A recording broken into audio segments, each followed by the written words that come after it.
Bonsoir à tous. Qui a utilisé des armes chimiques en Syrie et pourquoi? Et est-on bien sûr d'ailleurs qu'il s'agit d'armes chimiques?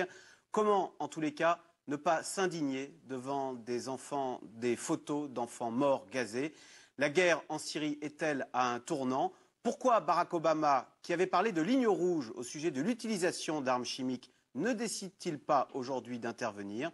Et puis cette guerre peut-elle entrer en résonance avec le désordre qui règne en Égypte? C'est le sujet de cette émission, de ce C'est dans l'air, que nous avons décidé d'intituler ce soir « Syrie, la ligne rouge ». Alors pour répondre à nos questions, nous avons le plaisir d'accueillir sur ce plateau Randa Kassis. Bonsoir, vous êtes journaliste syrienne en exil à Paris. Vous présidez le mouvement de la société pluraliste et vous avez été membre du Conseil national syrien. Nous accueillons également Frédéric Ancel, vous êtes docteur en géopolitique, professeur à l'ESG Management School, maître de conférences à Sciences Po. Et votre dernier ouvrage s'intitule « De quelques idées reçues sur le monde contemporain », c'est aux éditions Autrement. Nous accueillons également Robert Solé, vous êtes écrivain, journaliste d'origine égyptienne, auteur du Pharaon renversé aux éditions Arène. Et vous venez également de sortir une biographie sur Anwar el-Sadat chez Perrin Éditeur. Et enfin, nous accueillons Jean-Dominique Mercier, vous êtes journaliste spécialiste des questions militaires à l'Opinion, auteur du blog Secret Défense, et votre dernier ouvrage s'intitule La mort de Ben Laden, c'est aux éditions Jacob Duvernay. Randa Kassis, selon vous, Bachar el-Assad a-t-il, oui ou non, utilisé des armes chimiques? Et si oui, pourquoi l'a-t-il fait?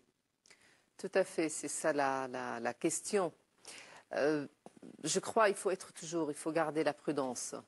Ce qu'il faut faire aujourd'hui, il faut que les enquêteurs arrivent à avoir un libre accès à toutes les zones où s'est passée, bien sûr, cette attaque des armes chimiques. Personne ne peut savoir si vraiment ça a été utilisé. Et on ne peut pas savoir de quel côté aussi ça a été utilisé si c'était le cas. Oui, le régime est capable de le faire, mais il nous faut une raison. Il faut savoir pour quelle raison a fait. Et nous savons, en sachant qu'il est aujourd'hui en train de gagner sur le terrain, que les enquêteurs, les observateurs de l'ONU, ils sont aujourd'hui à Damas. Pourquoi ne laisse-t-il pas les enquêteurs qui sont à Damas, vous venez de le dire, les enquêteurs qui sont là pour vérifier qu'il n'y a pas d'utilisation d'armes chimiques, pourquoi ne les laisse-t-il pas aller à cet endroit précis? Ça tendrait à prouver qu'il est coupable et qu'il ne veut pas que les enquêteurs aillent sur le lieu de son crime. Tout à fait, mais jusqu'à maintenant, on n'a pas de réponse des deux côtés. Les rebelles aussi, les groupes rebelles qui contrôlent cette zone-là, ce que moi j'ai reçu la dernière dépêche, empêche de l'AFP.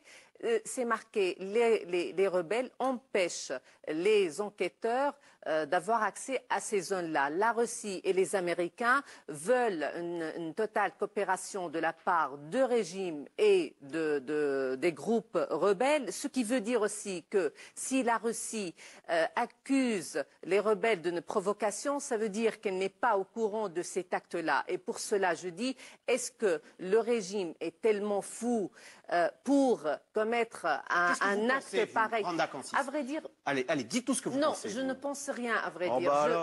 Tout simplement, il faut être vraiment prudent dans cette histoire. Ça pourrait être bien sûr, de la part de régime, ouais, pour un calcul. Alors, si vraiment les informations de Figaro étaient vraies, ce qu'ils ont dit aujourd'hui, qu'il y avait un commando de 300 personnes, où il y avait des membres de CIA. Alors c'est une hypothèse. Si c'était le cas, oui, peut-être là nous pourrons dire que oui, c'est une raison pourquoi le régime a utilisé les armes chimiques. Est-ce que ça semble crédible? Alors parce qu'on a envoyé 300 mercenaires qui sont soi-disant au sud de la Syrie, puisque c'est ça la thèse du Figaro, c'est qu'il y a un petit commando de 300 mercenaires qui auraient pénétré la Syrie, et le résultat paraît disproportionné. Je gaze des enfants, je fais 1300 morts, alors qu'il y a des enquêteurs de l'ONU à 5 minutes. Il l'a déjà dit. Moi je dis si vraiment c'était le cas, oui, nous pouvons comprendre la raison. Il y a aussi une autre raison. On a peur, j'ai peur aussi d'avoir une manipulation de la part de certains groupes rebelles ou de la coalition pour pousser la communauté internationale à intervenir ou à armer les rebelles. Alors, nous savons, en sachant que la communauté internationale, de toute façon, aucun pays ne pourra ou n'interviendra en Syrie militairement. Et armer les rebelles, c'est une autre question. Il serait même irresponsable d'armer des groupes que nous ne maîtrisons même pas. la possibilité que ce soit une manipulation, qu'il y ait quelque chose une mise en scène macabre, elle est en pourcentage. Qui peut donner une opinion là-dessus? On se souvient de Timisoara en 89. À partir de là, on peut, dans une société de l'information multiple, de l'utilisation de l'image extraordinairement fine, y compris par des groupes ou des institutions qui ont moins de pouvoir que des régimes politiques. C'est plus seulement Staline aujourd'hui qui peut modifier à sa guise des images ou des cartes topographiques. On peut évidemment tout imaginer. Cela dit, objectivement, le régime toujours en place aujourd'hui à Damas dispose, et ça on le sait, c'est très objectif, dispose à la fois de stocks de gaz de combat, mais également des vecteurs, et notamment des obusiers, donc une artillerie puissante. Du côté de l'opposition, ce qu'on sait, c'est qu'il y a très peu d'artillerie et qu'évidemment, il n'y a pas d'aviation. Voilà. À partir de là, toutes les hypothèses, effectivement, sont ouvertes. Donc tout dénonce. Tout accuse Bachar el-Assad. D'autant plus qu'a priori, selon ça a vous... été utilisé une première fois il y a quelques mois de cela. Et là, vos confrères du Monde, a priori, avaient apporté la preuve de l'utilisation parcimonieuse, tactique en quelque sorte, très localisée, mais de véritables gaz de combat par le régime d'Assad. Alors, puisque tout accuse Bachar el-Assad, mais... pourquoi l'a-t-il fait? Il s'attendait bien à avoir une réaction. C'est la provocation, sachant qu'il y a, je le rappelle depuis dimanche dernier, des enquêteurs de l'ONU sur place, à 5 minutes de là où se sont produits les gazages. Jean-Dominique Merchet. Je crois qu'il faut parfois accepter le fait de dire on ne sait pas. Nous ne savons pas. Aujourd'hui, nous ne savons pas exactement ce qui s'est passé et encore moins pourquoi ça s'est passé. Donc, on peut en parler pendant des heures, mais ça vous honnêtement... semble surréaliste ou pas? Quoi, qu'est-ce qu'on ne sache pas? Qu'un leader gaze son propre peuple, écoutez, alors même qu'il y est sur place. Honnêtement, on ne voit pas l'intérêt qu'il avait à le faire ce jour-là dans ces conditions. Néanmoins, on ne sait pas exactement ce qui se passe au sein du pouvoir syrien. C'est peut-être plus compliqué qu'on ne le croit. Il y a peut-être des gens en désaccord entre eux. Il y a peut-être des choses. On ne sait pas. Ce n'est pas un univers transparent que ce qui se passe en Syrie. Et on est dans une opacité totale sur un certain nombre de sujets. On voit des vidéos. Ce que montrent ces vidéos, ces images, ce sont effectivement des gens qui ont été victimes d'une attaque chimique au neurotoxique, au gaz sarin vraisemblablement. Pour l'instant, nous n'avons pas les analyses. Parce qu'il faut qu'il y ait des analyses biologiques et on n'a pas les échantillons qui nous permettent de savoir, comme la dernière fois où la preuve avait été établie qu'il y avait bien eu. Donc, acceptons le fait, alors c'est très difficile pour les journalistes de dire ça, nous ne savons pas. Mais aujourd'hui, ce vendredi après-midi, nous ne savons pas ce qu'il s'est passé exactement et pourquoi ça s'est passé. C'est très embêtant pour nous, mais c'est le point de départ de notre discussion, je pense. Alors, l'opposition parle de 1300 morts à 5 minutes seulement du centre de Damas et de l'hôtel où se trouvent les enquêteurs de l'ONU. Bachar el-Assad est soupçonné d'avoir utilisé des armes chimiques. Reste cette question, pourquoi le leader syrien aurait-il ainsi décidé d'utiliser des armes aussi atroces contre son propre peuple? C'est un sujet de Barbara Steck. Des images insoutenables qui ont fait le tour du monde. Un bilan, 1300 morts selon l'opposition syrienne et une seule question, des armes chimiques ont-elles été utilisées ce mercredi 21 août à quelques encablures de Damas? L'attaque n'a pas encore été authentifiée, le conditionnel reste de rigueur, mais les indices concordent. Pas de blessures apparentes, pas de sang, des symptômes liés à l'utilisation d'agents neurotoxiques. L'attaque au gaz et notamment au sarin est alors envisageable. Tout ça très caractéristique des tableaux cliniques d'une intoxication neurotoxique. On voit bien expectoration bronchique, convulsions, pupilles dilatées, difficultés respiratoires. Elles sont effectivement très caractéristiques d'une utilisation d'armes chimiques malheureusement, et probablement. Aujourd'hui, les deux camps s'accusent. L'opposition syrienne accable les autorités. Aujourd'hui, Bachar a utilisé ce qu'on appelle le sarin. C'est ce qui était mentionné comme étant la ligne rouge lorsque le président Obama en a parlé. Le régime a dépassé cette ligne rouge et personne ne dit rien. Des autorités qui démentent fermement. Le commandant central de l'armée syrienne affirme que ces allégations sont nulles, non avenues et totalement infondées. Ironie d'un sort dramatique, cette attaque s'est déroulée à seulement 5 minutes de Damas, où logent les inspecteurs de l'ONU censés enquêter sur différentes attaques chimiques. Mais impossible pour cette mission de se rendre pour le moment sur les lieux. Si les Nations Unies indiquent avoir été informées de 13 attaques chimiques jusqu'à présent, des premières preuves d'utilisation d'agents neurotoxiques avaient déjà été apportées par la France au mois de juin. Des échantillons rapportés par des journalistes puis analysés par le ministère de la Défense avaient confirmé la trace de gaz sarin, une information qui avait été alors affirmée par Laurent Fabius. Nous n'avons aucun doute sur le fait que les gaz ont été utilisés. Mais pourquoi une attaque à l'arme chimique dans cette région? Quel intérêt pour le régime d'Assad? En grande partie, certainement car c'est là qu'opèrent les unités de l'armée syrienne libre les plus combatives. Mais une hypothèse est aujourd'hui révélée par le Figaro. Le 17 août, un groupe de 300 rebelles syriens aurait franchi la frontière jordano-syrienne, soutenu par des commandos israéliens et jordaniens, mais aussi par des hommes de la CIA. Il s'agirait du premier contingent de combattants de l'armée syrienne libre formé par des Américains dans un camp d'entraînement en Jordanie. Ce serait cette pression militaire qui pourrait expliquer le recours aux armes chimiques par Bachar al-Assad. En juillet 2012, le porte-parole de la diplomatie syrienne avait publiquement affirmé que le régime n'utiliserait pas ce type d'armes, sauf exception. Ces différentes armes sont stockées et sécurisées sous la supervision des forces armées. Ils ne seront utilisés que dans le cas où la Syrie fait face à une agression extérieure.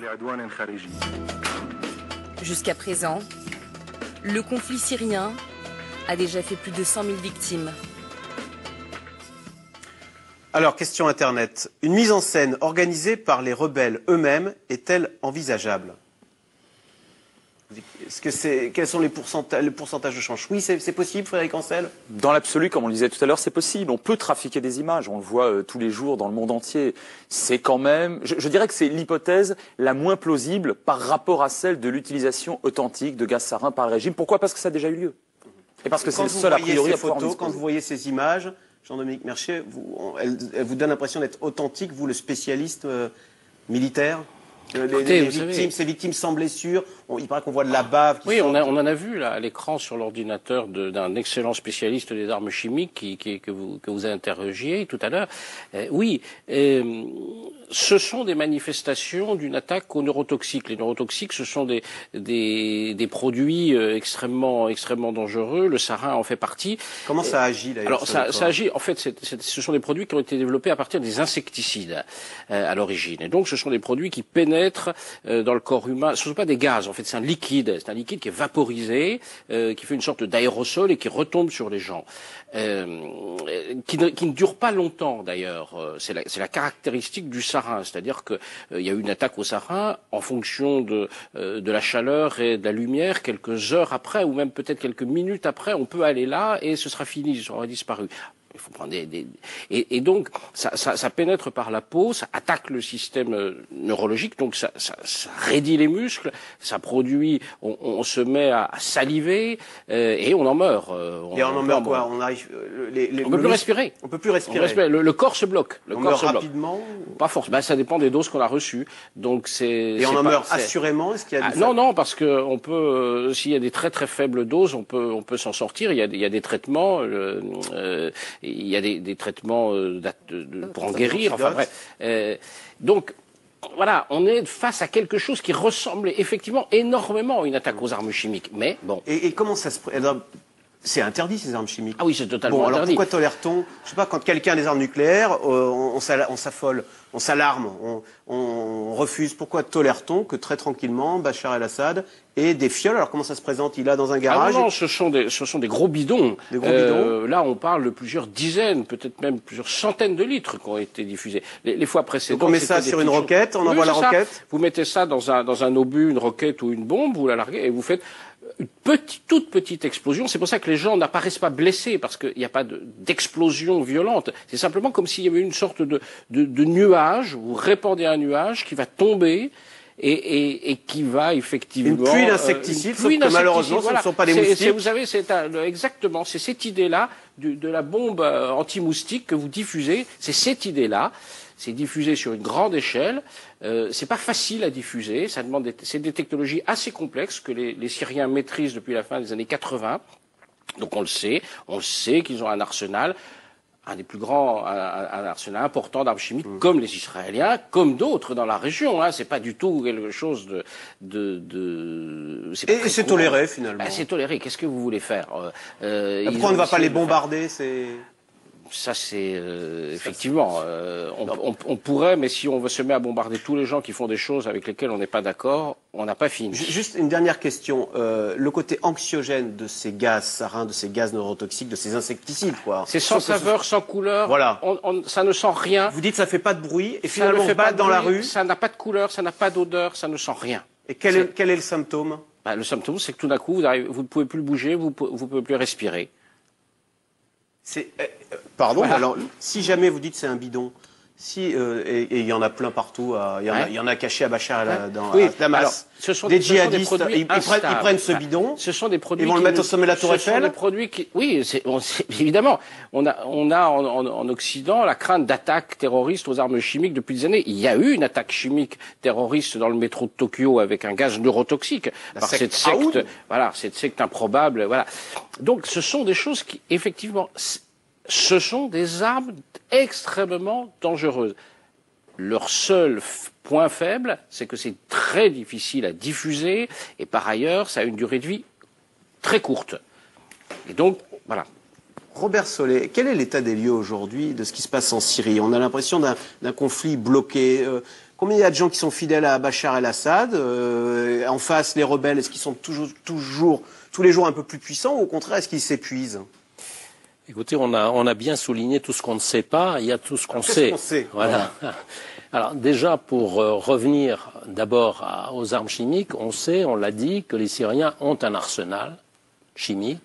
Bachar el-Assad a dit qu'il ne l'utiliserait pas, sauf intervention occidentale. On le soupçonne de l'avoir utilisé, et c'est pourquoi il y a une commission d'experts de l'ONU qui est sur place aujourd'hui, non pas pour vérifier ce qui vient de se passer, mais pour les 3 autres cas qui ont eu lieu. Donc ça, on le sait. On sait aussi, et là je parle sous l'autorité du spécialiste militaire, qu'il sera très difficile, qu'il est possible qu'on ait mélangé ces gaz à des gaz anti-émeutiers, des gaz lacrymogènes, pour tromper, brouiller les analyses. Et ensuite, il faudra savoir qui les a utilisés. Tout ça est très compliqué. Ce qu'on sait, en revanche, parce qu'on a parlé de lignes rouges, tout ça, mais c'est qu'il y a d'abord, ce qu'on sait, on l'a vu, il y a des centaines de morts, des femmes, des enfants, des civils, et c'est insupportable. Il y a une escalade dans les armes utilisées en Syrie depuis quelque temps. On a commencé par des tirs à balles réelles, puis ensuite on a bombardé au canon, ensuite des bombardements aériens, puis des missiles balistiques, des bombes à fragmentation. Ce qui fait que moi, la ligne rouge... escalade, ça veut dire des deux côtés, donc. Alors, oui, enfin, surtout du côté du pouvoir, et ensuite, quand les rebelles ont été de plus en plus armés, ils ont évidemment utilisé de leur côté... C'est parce que le pouvoir constate une résistance très forte, bien sûr. Et puis, ce qu'on sait, enfin, c'est que ce conflit qui a fait 100 000 morts, ce conflit est considéré par les organisations humanitaires comme le plus grave depuis le Rwanda. Il y a 2 millions de réfugiés à l'étranger, dont 1 million d'enfants. Voilà déjà tout ce qu'on sait. Pourquoi ce conflit, qui dure depuis plus de 2 ans, qui a fait 100 000 morts, pourquoi est-ce que personne n'arrive à prendre le dessus? Et comment se fait-il que Bachar el-Assad soit encore aussi puissant si on dit que en face de lui, les rebelles sont de tous les jours plus nombreux? Frédéric, je crois qu'il y a deux questions dans votre question. D'abord, il y a les rapports de force internationaux. Qu'en est-il? Les rapports de force. À 3 reprises au Conseil de sécurité, qui est réellement l'organe exécutif, le seul réel organe exécutif de l'ONU, donc de ce qu'on appelle la communauté internationale. À 3 reprises, Moscou et Pékin ont mis leur veto. On ne veut pas, je dis on, les Occidentaux, ne veulent pas risquer de conflit avec la Russie, ni de conflit énergétique, ni économique, et encore moins militaire. On va revenir sur les aspects internationaux, etc., et stratégie internationale, Russie, Chine. Ça, mais sur le terrain, quel est l'état des forces? Qui est en train de prendre? Est-ce qu'il y en a un qui prend la main sur l'autre? Sur le terrain, vous avez un échiquier. L'arène, c'est l'aviation. L'arène des combats, d'ailleurs. C'est l'aviation, fin 20e, début 21e. Seul Bachar el-Assad en dispose. Ça, c'est certain. Là aussi, on le sait. Les deux tours, c'est-à-dire, on va dire l'artillerie, les chars et l'artillerie, sont aux mains de Bachar el-Assad, qui est réapprovisionné en permanence depuis plus de 2 ans. Souvenez-vous que la France et la Grande-Bretagne au Mali, au bout de un peu moins de 2 mois d'ailleurs, n'ont plus assez de munitions. Autrement dit, il faut appeler les Américains. 2 ans d'utilisation relativement massive de l'artillerie et de l'aviation. Réapprovisionnement permanent de la Russie et ça ne cessera pas. Et puis sur l'échiquier, vous avez en face surtout des pions. Alors avec des pions, vous pouvez faire beaucoup de choses, vous pouvez avancer, ce sont des fantassins. Quand je dis des pions, évidemment, au sens noble et échiquéen du terme. Des fantassins. Alors vous avez beau en former avec les Américains, les Israéliens, les Jordaniens ou les Martiens, vous avez beau former des fantassins pour aller essayer de prendre Damas, c'est pas avec ça qu'on va réussir à faire chuter Bachar el-Assad. Donc à mon sens, le rapport de force, il n'a plus réellement évolué ces derniers mois, jusqu'au moment où le Hezbollah, chiite, libanais, mais également des pasdaran iraniens sont venus renforcer considérablement Bachar el-Assad. Et on voit bien qu'il reprend la main pratiquement partout. Randa Kassis, c'est bien ça, on a une armée syrienne très bien équipée et en face des fantassins qui se défendent avec leurs petites mains, mais ils sont tellement nombreux qu'ils arrivent à faire de la résistance. Oui, tout à fait, mais le problème c'est que chaque camp croit qu'il va gagner, qu'il y aura de toute façon, qui sera le gagnant après, bien sûr, après peut-être quelque temps. C'est ça le problème, il n'y aura pas de toute façon de gagnant. C'est ça ce qu'il faut savoir. L'unité nationale, elle est terminée en Syrie. L'unité nationale, de toute façon, la Syrie ne sera plus jamais comme la Syrie. On aura 2 pays minimum. Non, c'est pas 2 pays. C'est pour ça, pour éviter la partition de la Syrie, nous pourrons travailler. Il y a plusieurs points en Syrie. Alors, il faut savoir pourquoi ce régime, déjà, il est là, il est debout, il tient debout.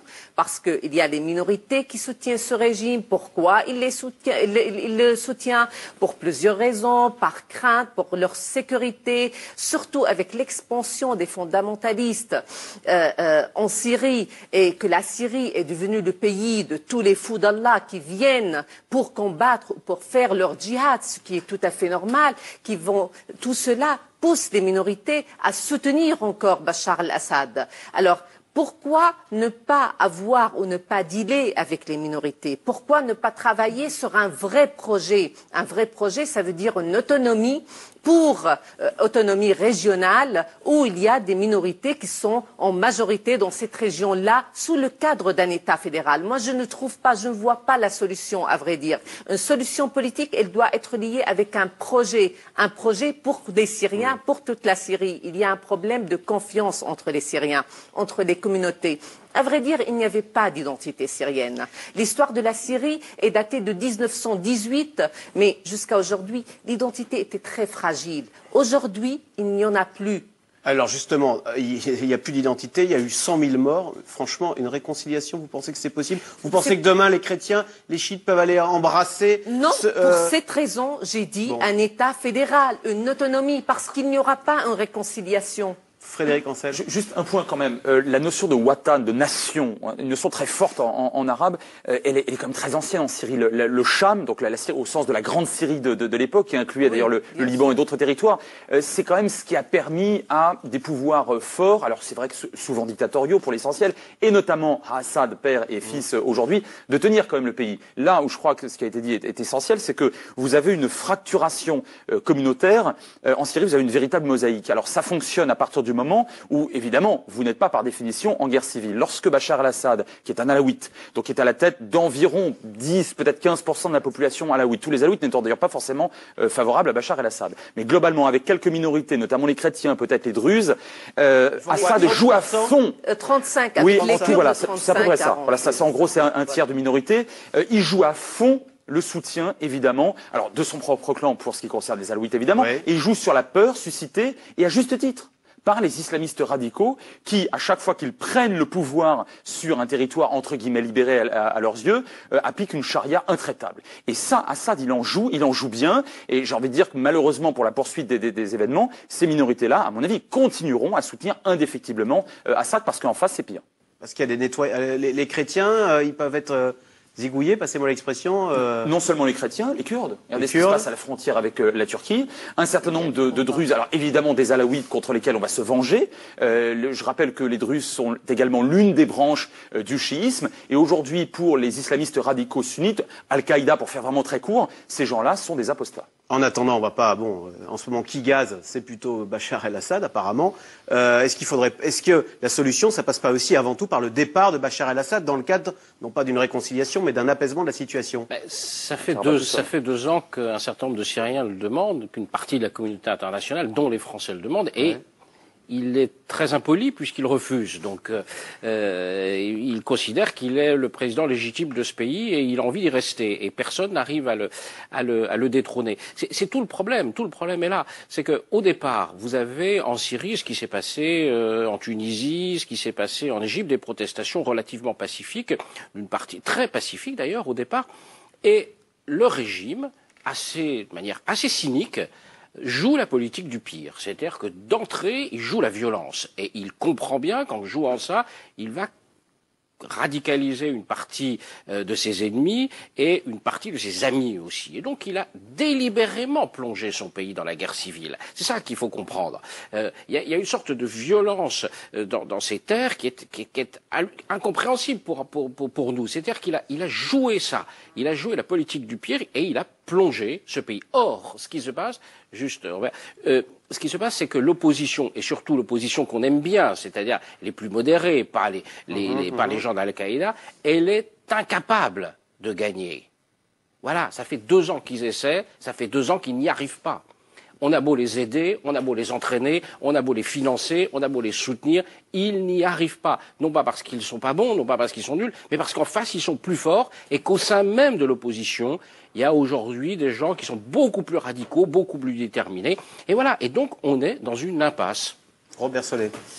Oui, alors, en plus, la Syrie, c'est pas seulement la Syrie, puisque ce conflit déborde. On l'a vu aujourd'hui même au Liban.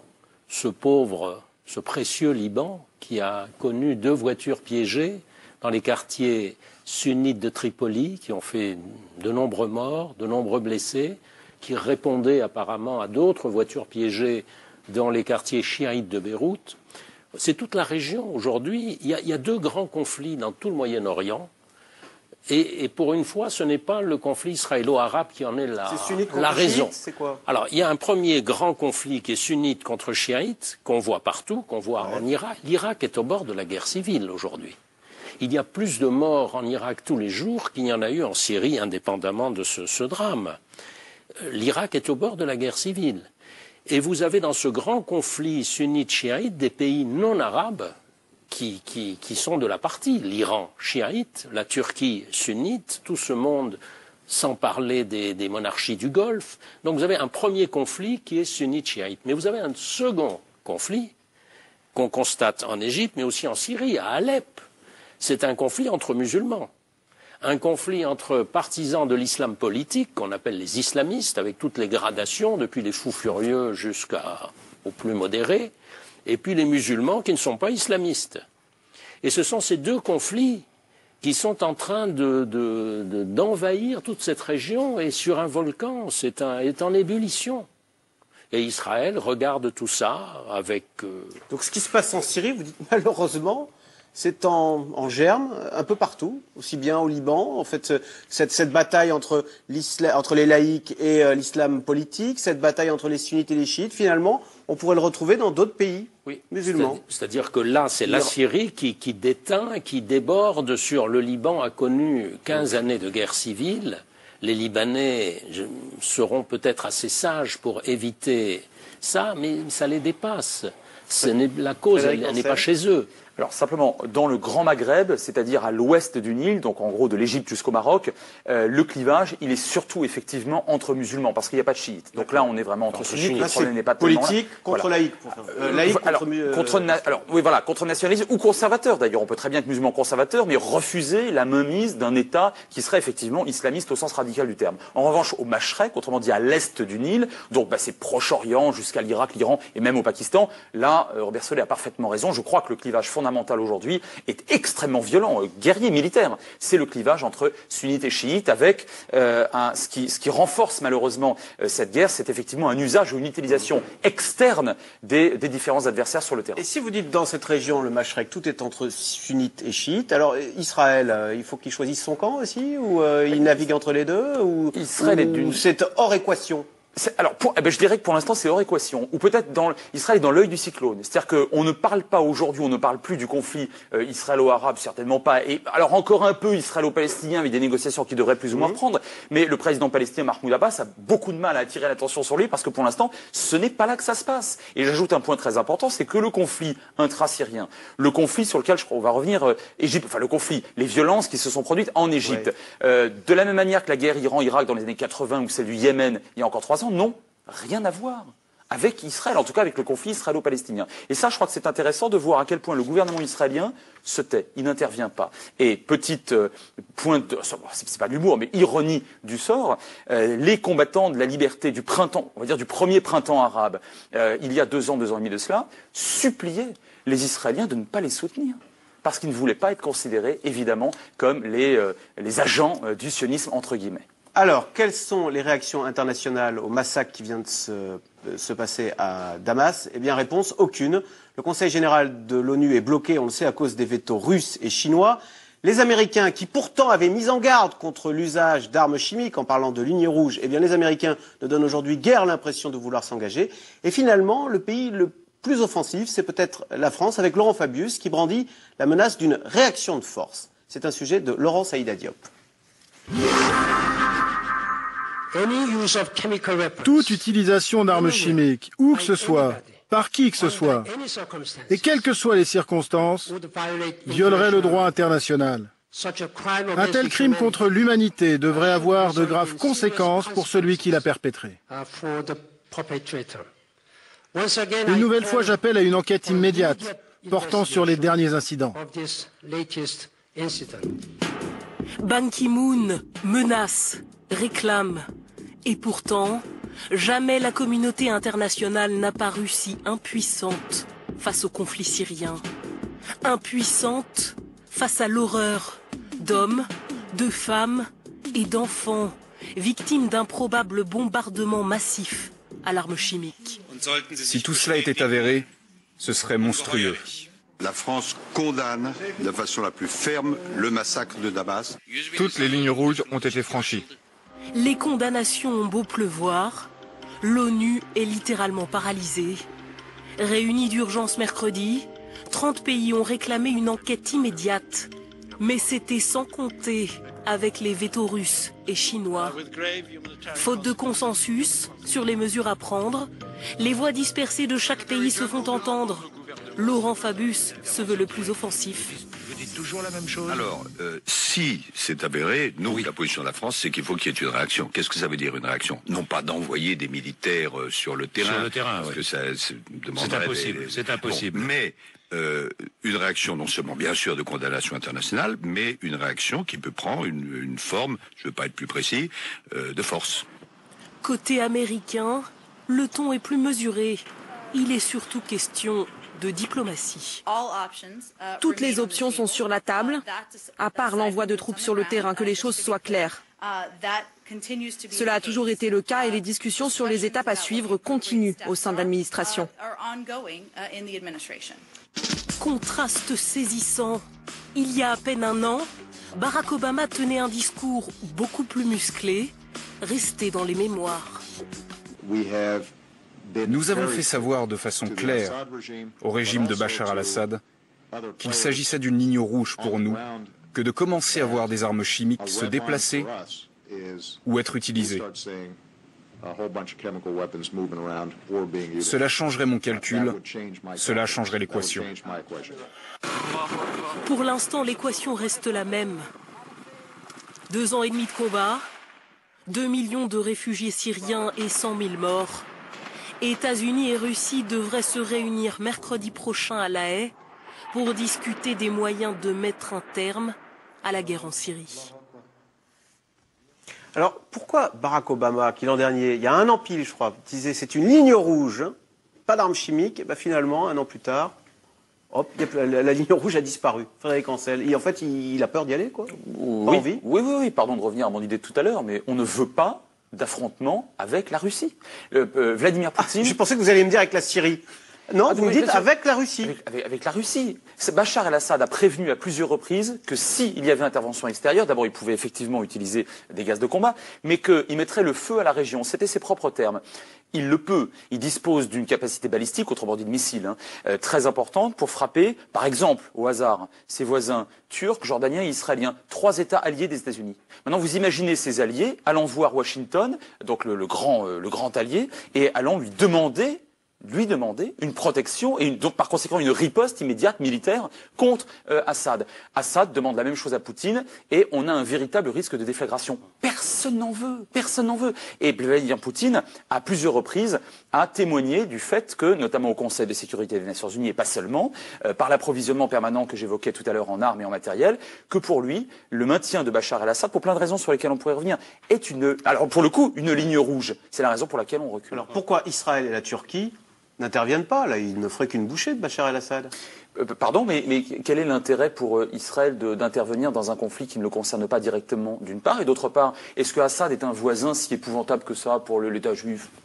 Pas un voisin très sympathique, mais enfin, par rapport aux gens qui pourraient peut-être prendre le pouvoir. Non, mais c'est dans le cas où Bachar el-Assad mettrait le feu à la région. Il n'aurait pas besoin d'aller chercher les Américains, les Turcs et les Israéliens. Sur les causes de la non-intervention, enfin de la prudence excessive d'Obama, il n'y a pas que les Russes. Il y a aussi l'histoire américaine récente. Il y a l'Irak, il y a l'Afghanistan. Ils sont allés en Irak, ça a été une catastrophe absolue.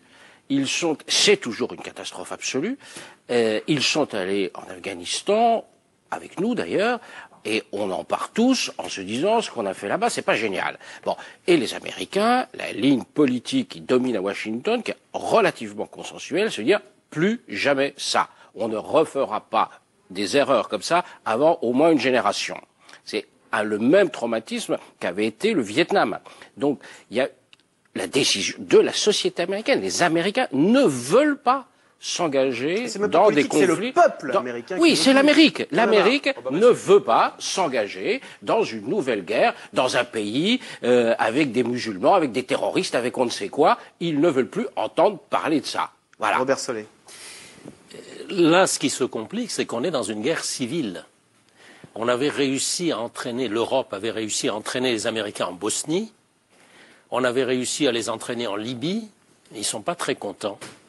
Et le problème, c'est qu'on est en Syrie devant une guerre civile. Et ce qu'on appelle la communauté internationale n'a pas encore des outils pour régler ce genre de problème. On a un droit de la guerre, depuis très longtemps. On connaît un droit de la guerre. Il y a des conditions internationales pour déclarer une guerre, pour faire la guerre à certaines conditions, ne pas dépasser certaines limites, les armes chimiques, etc., ou bien conclure la paix. Mais il n'existe pas dans le droit international un moyen d'intervenir dans une guerre civile. S'il n'y a que l'ONU, et l'ONU, comme on l'a dit, est bloqué, le Conseil de sécurité est bloqué par le veto russe, chinois éventuellement. Et donc, ce que fait l'ONU, alors on dit l'ONU ne fait qu'une chose, mais très efficace quand même, c'est le côté humanitaire. Et on le néglige. Et à mon avis, là, il y a eu quelque chose à faire. En Syrie. S'il y a quelque chose aujourd'hui à faire en Syrie, c'est développer cet aspect. C'est développer des couloirs humanitaires, des convois humanitaires, des zones d'exclusion. Mais parce que, alors là, on retombe pour protéger par exemple le sud de la Syrie, les civils, il faut une zone d'exclusion aérienne. Et là, on retombe sur le problème militaire. Voilà. Et aussi, la zone d'exclusion aérienne veut dire que c'est une intervention militaire que la Russie n'acceptera pas. Et je suis tout à fait d'accord. C'est-à-dire qu'il faut avoir des armes antimissiles. Tout à fait, parce que si le régime attaque ou essaye de bombarder, c'est un acte. Ils doivent riposter à ces bombardements-là. Ça fera vraiment un affrontement entre les deux. La Russie n'acceptera pas. C'est pas parce que elle tient beaucoup à Bachar el-Assad, mais elle l'a déjà dit. C'est quoi l'alternative? Le problème, c'est que les Américains ne donnent pas une alternative qui convient les Russes aussi. C'est-à-dire, ils ont imposé une coalition qui est dirigée, je m'excuse de le dire, par deux pays de Golfe, le Qatar et l'Arabie Saoudite. Il n'y a pas une politique syrienne, il n'y a que la politique saoudienne et qatarienne par l'opposition, tout à fait, que les Russes ne peuvent pas accepter une coalition pareille.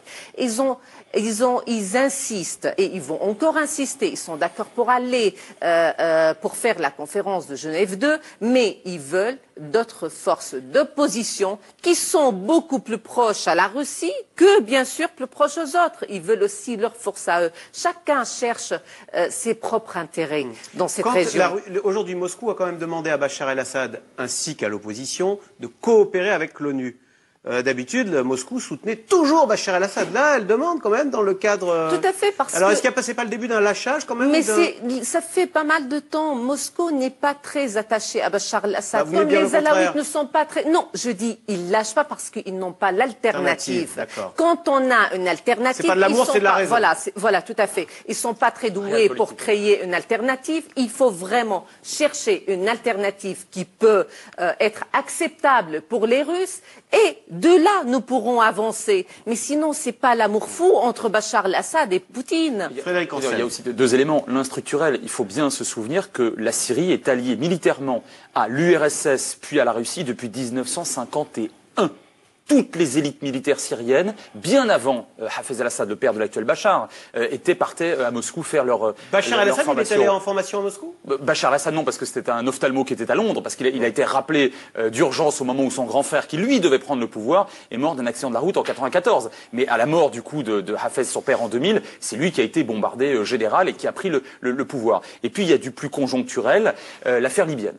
Et ça, les Russes et les Chinois se sont mordus les doigts de nous les Occidentaux, de nous avoir laissé mettre fin au régime Kadhafi, ce qui n'était pas d'ailleurs prévu dans la résolution de mars 2011 à l'époque. Et pourtant, c'est bien ce qui s'est passé. Ils considèrent qu'ils ont été trahis. Et puis, dernier point, les Russes ont très très peur de la pénétration de l'islamisme radical chez eux. On se souvient tout de même de la lutte en Tchétchénie, en Ingouchie et au Daghestan. Et on oublie trop souvent qu'un peu plus de 20 millions de musulmans vivent en Russie. Là, je vous parle même pas du Caucase. En Russie même, à l'intérieur du territoire historiquement russe, entre le Caucase et Moscou, si vous voulez. Et Poutine a très peur d'un effet tache d'huile qui serait d'ailleurs encouragé par le Qatar et l'Arabie Saoudite. Vous savez, il y a quelque chose qu'on oublie toujours, c'est que la Russie est voisine de ce qui se passe en Syrie. La distance entre Alep et le Caucase, la frontière russe, c'est la même distance qu'entre Barcelone et Paris. C'est juste à côté. C'est juste à côté. Or, les Russes, le Caucase, pour eux, c'est extrêmement sensible. D'abord parce qu'ils vont y organiser les Jeux Olympiques. Ensuite parce qu'ils jouent du terrorisme, un terrorisme sunnite, c'est-à-dire le même que celui qui combat aujourd'hui en Syrie. Donc ils sont extrêmement sensibles à ce sujet. C'est pas quelque chose. On s'imagine toujours la Russie, pays de l'Est, pays du Nord. La Russie, c'est un immense pays qui est voisin de ce pays, beaucoup plus proche que nous le sommes nous. Et donc, ils ont une sensibilité très particulière. En plus, ils considèrent que la protection des chrétiens d'Orient, qui sont la plupart orthodoxes, les chrétiens d'Orient, s'inscrit dans cette vieille tradition russe. Et pour Poutine, l'utilisation d'armes chimiques n'est pas une ligne rouge. Non, mais il n'y a pas beaucoup de lignes rouges pour Poutine. Même avec ces armes chimiques. Il n'y a pas beaucoup de lignes rouges pour Poutine. C'est un cynique absolu. C'est un cynique absolu. C'est quand même pas lui qui les a fournis, les armes chimiques. Ah non, à l'origine, si. Mais les Syriens ont leur autonomie en matière de fabrication d'armes chimiques depuis la fin des années 80. Est-ce que le résultat de tout ça, ça veut dire que finalement, maintenant, les armes chimiques sont tolérées dans les conflits, puisque, après tout, Bachar el-Assad les utilise? Pas de réaction internationale. Il ne le dit pas, il ne le reconnaît pas. S'il le reconnaissait, s'il faisait un bras d'honneur à la communauté internationale, en arrivant ce soir à la télévision en disant, bon, écoutez les gars, oui, finalement, c'est moi, c'est mon régime, j'ai décidé d'employer des armes chimiques, et au fond, vous pouvez dire ce que vous voulez, j'en ai rien à braire. Là, ce serait une provocation qui entraînerait sans doute des conséquences, y compris de la Russie. Parce que les Russes n'ont pas du tout envie de voir des gens tirer des armes chimiques à tout bout de champ, un peu n'importe où.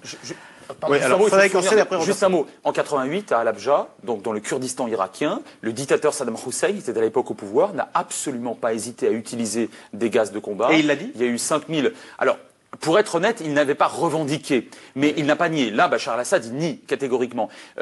Personne, absolument aucune chancellerie n'avait à l'époque protesté. Combien de morts, vous disiez 5 000 civils, kurdes, à Halabja en 88. Non, un petit mot simplement à propos de la Russie, pour ajouter un mot à tout ce qui a été dit très justement sur la Russie. Il ne faut pas oublier que la Syrie est le seul pays aujourd'hui où la Russie a une base est présente dans le sud de la Méditerranée. Dans les années 60, la Russie était très présente au Moyen-Orient. Elle a été chassée de partout. Il n'y a plus que la Syrie de Assad. Et donc, c'est quand même très important pour elle de le soutenir. Et alors, la Russie, en fait, plus que face aux Américains, vous aviez l'air de dire, Randa Kassis, elle est face aux Qataris et face à l'Arabie Saoudite. En fait, c'est eux maintenant qui gagnent en influence dans cette région. Et les Américains sont partis, ils en ont assez de cette région où il n'est su que des échecs. Et finalement, on a les sunnites de la péninsule arabique face aux Russes. Voilà face aux Russes. Face aux forces opposées. La Russie ne lâchera jamais la Syrie. Ça, c'est quelque chose, il faut qu'on soit conscient de ça. Elle ne lâchera pas la Russie, parce que c'est le dernier pays dans cette région-là. Elle ne lâchera pas. Vous, quand vous étiez petite, la Russie, pour vous, l'URSS, c'était le pays protecteur. Mais quand on est Syrien. Vous savez, là, les Syriens, si vous connaissez les Syriens, vous connaissez le régime et les Russes, ces soviets, tous les deux, ressemblent d'une manière pas possible. C'est la façon soviète, c'est l'éducation vraiment des vrais soviets. Alors oui, il y a une ressemblance entre le régime, je dis même pas le peuple, mais le régime et les Russes. Ils étaient quand même, ils ont eu leur leçon de la part des Russes. Ils envoyaient des étudiants. Il y avait pas mal d'étudiants. Il y a une communauté syrienne en Russie aujourd'hui.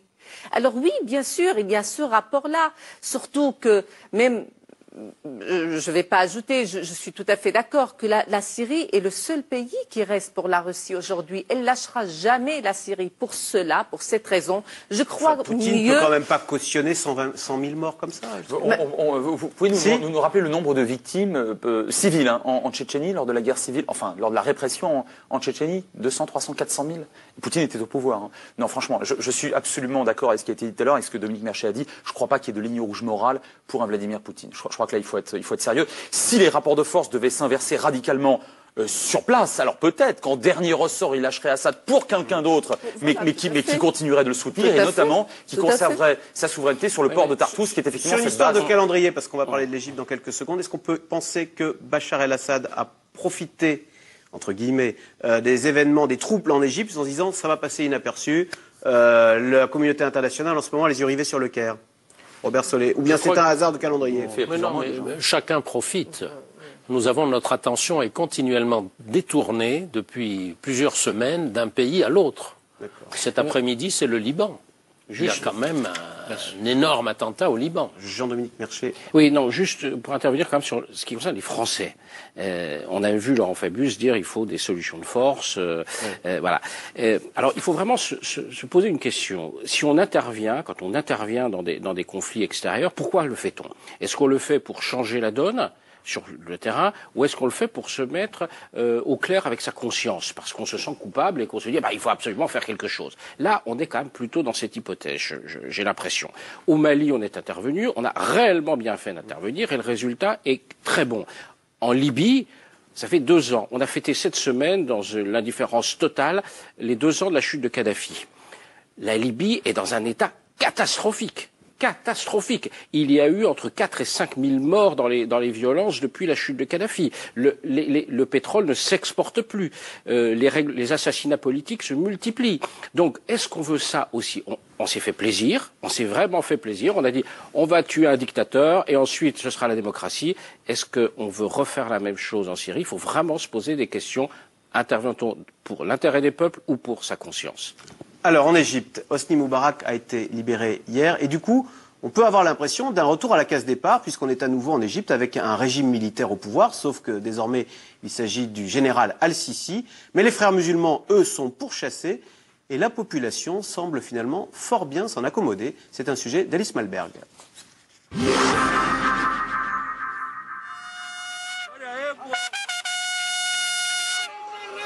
Après 2 ans et demi de détention, Hosni Moubarak sort de prison.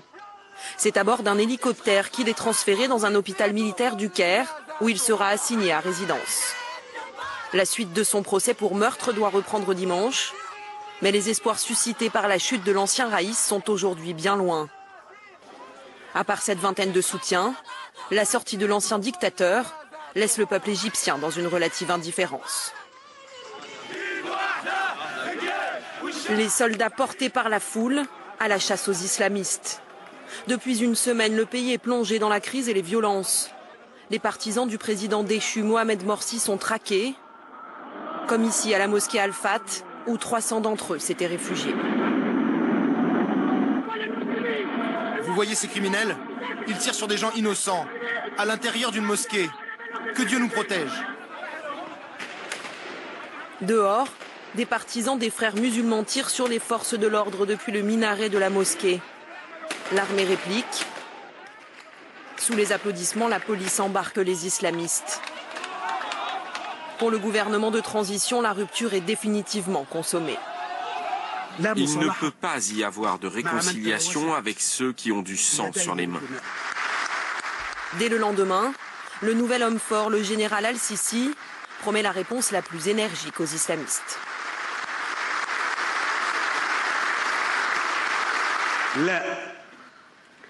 Non, on n'acceptera pas la destruction du pays. Je ne menace personne.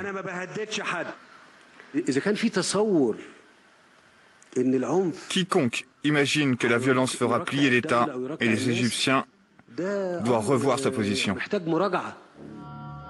Promesse tenue. 2 jours plus tard, le guide suprême Mohamed Badi est arrêté avec ses 2 adjoints. Ils seront jugés dimanche. La direction des frères musulmans est décapitée. Mais elle a immédiatement nommé un nouveau guide spirituel. La confrérie reste déterminée. L'arrestation de Dr Badia, c'est quelque chose de là tout à fait entendu dans les climats de coup d'État et l'autorité de coup d'État. Déjà, ils ont kidnappé le premier président élu du pays, ils ont kidnappé pas mal de gens, donc kidnappé les chefs spirituels de la confrérie, c'est quelque chose quand même qu'on entendait même depuis longtemps. L'absence de ces guides n'empêche et ne change rien et ne va jamais désorganiser quand même la confrérie. En réaction aux répressions, les États-Unis annulent un exercice militaire commun avec l'Égypte. Mais pas question pour l'instant de remettre en question l'aide militaire d'1,3 milliard de dollars à l'armée. Nous continuons de travailler avec les 2 parties pour aider autant que nous le pouvons afin de faciliter une réconciliation et mettre fin à la violence. Notre capacité à influencer ce qui se passe en Égypte est limitée. C'est aux Égyptiens de régler tout cela. De son côté, l'Union européenne a décidé de suspendre la livraison d'équipements de sécurité et menace de réexaminer son aide financière. Dans tous les cas, l'Arabie saoudite, qui craint la confrérie et redoute une crise égyptienne contagieuse au royaume, a promis de compenser toute diminution de l'aide occidentale. Alors, question Internet. La libération conditionnelle de Moubarak peut-elle entraîner d'autres troubles dans le pays? Robert Solé, on se souvient qu'il y a 2 ans, place Tahrir, il était honni Moubarak. Le peuple s'était soulevé contre lui. Oui, mais vous avez vu que son passage de la prison à la résidence surveillée n'a pas soulevé les foules, ni dans un sens ni dans l'autre. Moubarak ne compte plus vraiment. Moubarak n'a pas d'avenir politique. Les Égyptiens ont d'autres soucis, beaucoup plus immédiats. D'abord, ce grand conflit entre le pouvoir et les islamistes. Non seulement le pouvoir, mais des millions de personnes et les frères musulmans. Vous avez l'économie, l'insécurité. Donc je ne pense pas que Moubarak soit au centre de l'affaire. Et c'est vrai qu'il y a eu une coïncidence, peut-être pas une coïncidence d'ailleurs. Vous avez Morsi qui est en prison et Moubarak qui sort de prison pour aller en résidence surveillée. Tout le monde dit, donc l'Égypte revient au point de départ, on revient 3 ans, vous avez posé la question, 3 ans en arrière. Non, non. L'Égypte a changé. L'Égypte a profondément changé en 3 ans. Moubarak était général, je crois, non?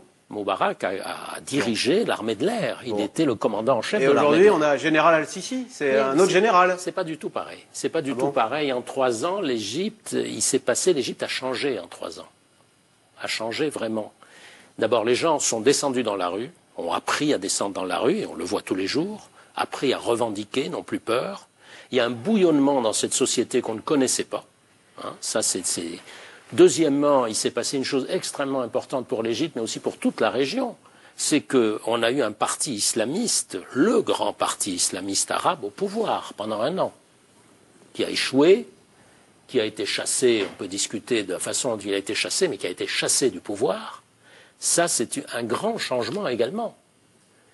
Et puis les Égyptiens ont testé tout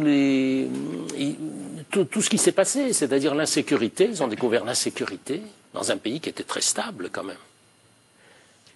Ils ont testé ce qui se passe dans le Sinaï. Il y a une guerre en cours. Vous avez l'air de dire, vous nous décrivez une situation assez rose de la situation. Pas du tout. Moi, ce qu'on voit, et c'est ce que critique la communauté internationale, c'est qu'un, il y a eu un coup d'État militaire après les élections qui ont été gagnées par les frères musulmans. Et puis 2, il y a eu ce pouvoir militaire qui, la semaine dernière, a fait une répression où il y a eu 700 morts. Vu des capitales européennes, c'est très choquant. Et, or, vous nous décrivez une Égypte où le peuple a pris le pouvoir et qui a connu presque une transition démocratique. J'étais en train de vous parler d'insécurité et de... Non, pas du tout. Je ne fais pas un tableau rose. L'Égypte vit une situation de tension forte, mais elle vit dans un climat aujourd'hui... Vous avez parlé du général Sisi et de Moubarak. Autant Moubarak n'a jamais été adulé par les foules. Ni haï d'ailleurs. C'est nouveau ça.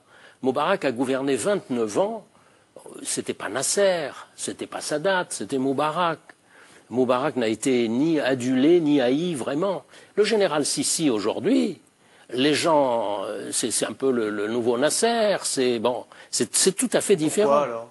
Mais parce qu'il y a un climat nationaliste très fort qui règne aujourd'hui en Égypte, une sorte de coalition extrêmement forte et extrêmement nombreuse contre les frères musulmans, et qui est extrêmement remontée contre l'Occident. Et ça, c'est assez paradoxal, parce que parmi... Pourquoi remonter contre l'Occident? Alors, ils en veulent aux frères musulmans et à l'Occident. Oui, enfin, aux frères musulmans pour des raisons très précises. Bon, on les veut plus. À l'Occident, parce que l'Occident a condamné la répression des frères musulmans.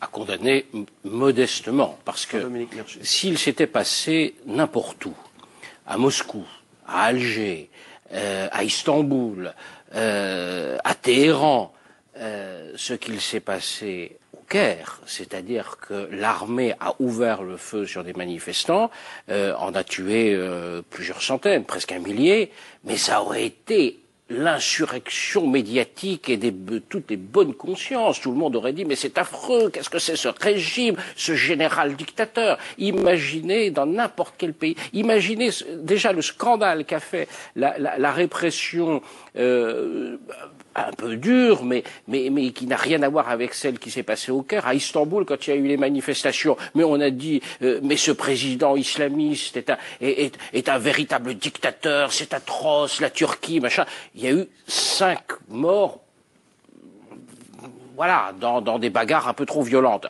Là, ce sont des centaines de morts. Et l'Occident déplore, condamne un peu, mais dit oui, on va quand même pas couper l'aide. Et alors on a, comme vous le disiez, très justement. Comment vous l'expliquez ça? Mais parce que au fond, ça nous arrange qu'un militaire et une partie du peuple, peut-être majoritaire, mais en tout cas une partie du peuple, en tout cas majoritaire, il faut faire des élections pour le savoir. Oui. Si on veut savoir ce que pensent les Égyptiens. On voit à la télé qu'il y a le peuple vous savez, à la télé, on est bien placé, nous journalistes, pour savoir qu'on filme ce qu'on veut. On n'a pas vu les familles des morts, on n'a pas vu les gens qui sont en prison, on n'a pas vu le président Morsi élu. Donc quand même. Attendons les élections. Attendons les élections, voilà. Une démocratie, c'est aussi parfois des élections. Donc, le peuple égyptien, l'année dernière, il s'est prononcé, il avait élu Morsi. On pouvait peut-être attendre qu'il y ait d'autres élections. Voilà. Eh ben, on va attendre les prochaines. Et en attendant, on passe tout de suite aux questions SMS et Internet.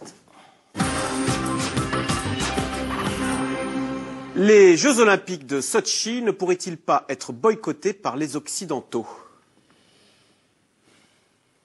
Et pourquoi? Ils n'ont pas peur quand même, les Russes, quand même, ils soutiennent un Bachar el-Assad qui devient épouvantable aux yeux des démocraties européennes et qui, en plus, gaze son propre peuple maintenant. Oui, mais c'est pas Poutine qui le fait. Je veux dire, Poutine, vous nous avez expliqué tout à l'heure qu'on va pas en Syrie parce qu'il y a Poutine derrière. J'ai dit qu'on n'allait pas en Syrie parce que les Américains ne voulaient plus se remettre dans une affaire comme l'Irak Non, on peut toujours, écoutez, on peut aussi décider que nous n'allons faire des affaires du commerce, du sport qu'avec des gens propres, bien élevés, et qui nous ressemblent. Voilà. On est allé faire les Jeux Olympiques à Pékin. Je ne suis pas persuadé que Pékin est un modèle de démocratie. On a besoin des Russes. On a besoin des Russes pour trouver des solutions politiques. Non, mais on a besoin. Oui, ça va. Mais bien sûr que ça va monter. Mais on a bien sûr parce qu'il réprime les homosexuels, parce qu'il soutient ceci, parce que cela, parce que les femmes, parce que. On a besoin des Russes pour trouver des solutions politiques. Donc il y a deux solutions. Soit on se fâche avec eux, et là les solutions politiques, on les aura pas. Soit on discute avec eux, et donc on va aussi faire un peu du ski et du patinage artistique avec eux, pour essayer de faire progresser les dossiers, parce qu'il n'y aura pas de solution contre les Russes dans une situation comme la Syrie. Bachar el-Assad a-t-il atteint le point de non-retour ? Ban Ki-moon a parlé de crime contre l'humanité, ce qui veut dire que s'il est maintenant, il peut passer à la Cour pénale internationale de La Haye, s'il est avéré que c'est lui ? Si.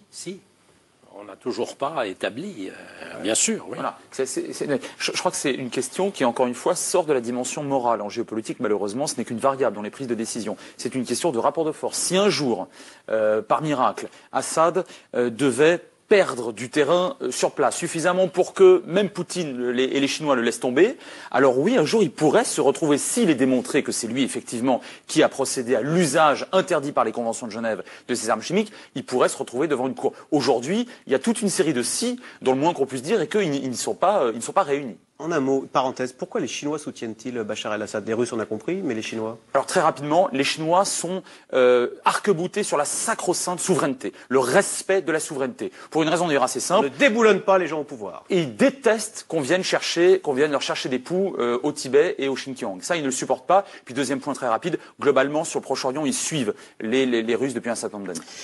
Quelle autre fin pour Bachar el-Assad que celle des autres dictateurs, Saddam Hussein ou Kadhafi ? Ça se terminera comme ça ? Nous ne pourrons pas savoir, à vrai dire, si demain il y aura une solution politique, une négociation avec le régime et on arrivera à la fin du mandat de Bachar el-Assad, il pourra partir, il pourra avoir un refuge. En Russie, ils n'en voudront pas, à vrai dire, ils n'en veulent pas. Ou se réfugier dans ce qu'on appelle le réduit à la huit. Le réduit, ça, je ne crois pas trop, à vrai dire, parce qu'il est quand même pas mal détesté par plusieurs alaouites. C'est ça ce qu'il faut dire. Il y a même Ali Haïdar, il y a 2-3 mois, qui a dit, voilà, s'il croit Assad, s'il croit qu'il va venir ici pour nous gouverner, eh ben, je suis en train quand même de préparer un trou pour lui, pour l'enterrer ici. Les révolutions arabes se résument-elles à des prises de pouvoir des islamistes intégristes ? Non. Pas encore. Le problème, c'est que l'alternative politique, malheureusement, elle est assez faible. Pourquoi ? Parce que dans l'ensemble du monde arabe, on a assisté, après la décolonisation, à 30, 40, 50 ans de dictature nationaliste. Il n'y avait pas, si vous voulez, on n'avait pas le droit de faire de la politique. Alors on en faisait où ? À la mosquée. En Europe de l'Est, la chute du communisme, il y a eu des démocraties immédiatement. On voit que c'est beaucoup plus compliqué. C'est pas du tout la même chose. Ouais, je compare les fins de dictature. Le bloc soviétique était dirigé par l'Union soviétique. À partir du moment où l'Union soviétique a basculé, tout le monde a suivi. Le monde arabe, ce n'est pas un jeu de domino. Chaque pays est un cas particulier, on le voit bien, même s'il y a des influences. C'est pas du tout la même chose. Et l'effondrement du communisme, ça n'a pas été un chemin de rose, un chemin semé de rose. Vous avez eu la guerre en Yougoslavie, vous avez eu la guerre en Tchétchénie. Donc vous avez eu des centaines de milliers de morts. Et puis honnêtement, la Pologne, c'est pas la Bulgarie, ce sont pas des pays ou la Roumanie, ce sont pas des pays dirigés de la même façon, qui ont la même histoire. Donc, non, les comparaisons sont toujours compliquées. Je suis d'accord avec vous. Est-il vrai qu'il y a beaucoup d'islamistes proches d'Al-Qaïda dans l'opposition syrienne ? Oui. Quelle opposition ? C'est ça la question aussi, quelle opposition. Alors, ceux qui combattent, là, qui sont au port de bien Damas, sûr, qui sont il y en fait a, gazer. bien sûr, les combattants, bien sûr. Il y a des brigades qui sont islamistes, il y a des djihadistes, il y a 800 personnes, d'ailleurs des djihadistes européens qui sont partis en Syrie.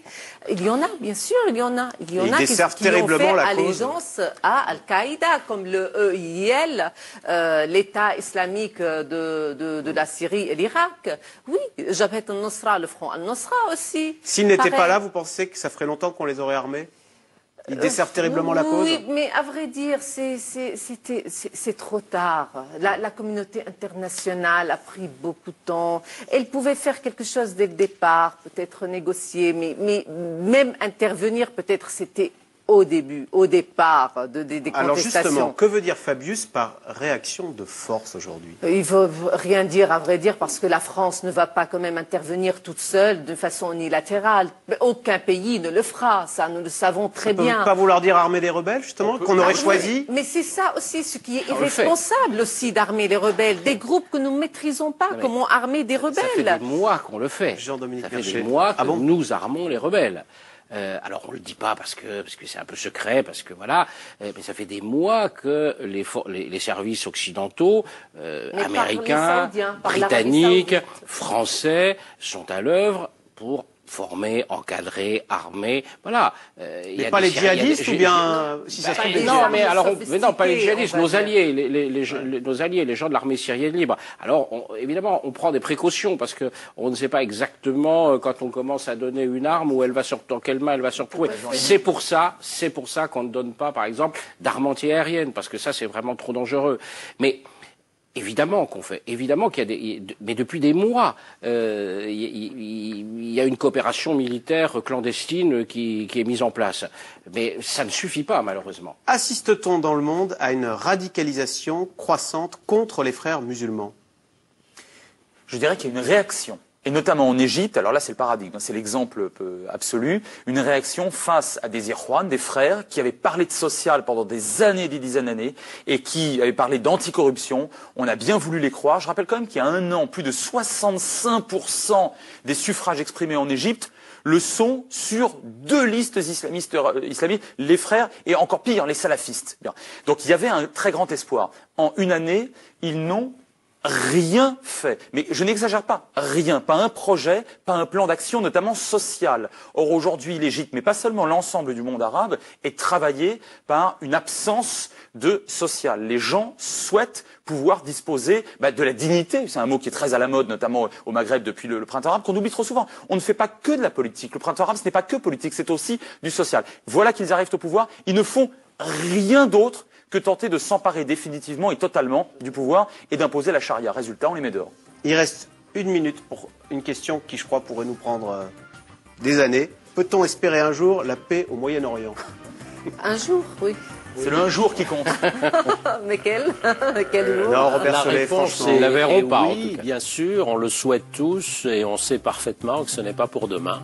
C'est-à-dire, il faudra attendre de votre vivant, vous la verrez, la paix au Moyen-Orient? J'espère, j'en suis La paix existe déjà entre Israël et l'Égypte et Israël et la Jordanie. Eh bien, c'est la fin de cette émission. Écoutez, on termine sur ce message de paix, c'est en tous les cas cette espérance. L'émission sera diffusée ce soir à 22h20. On se donne rendez-vous lundi pour un nouveau C'est dans l'air avec Yves Calvi. Merci de votre fidélité et à lundi.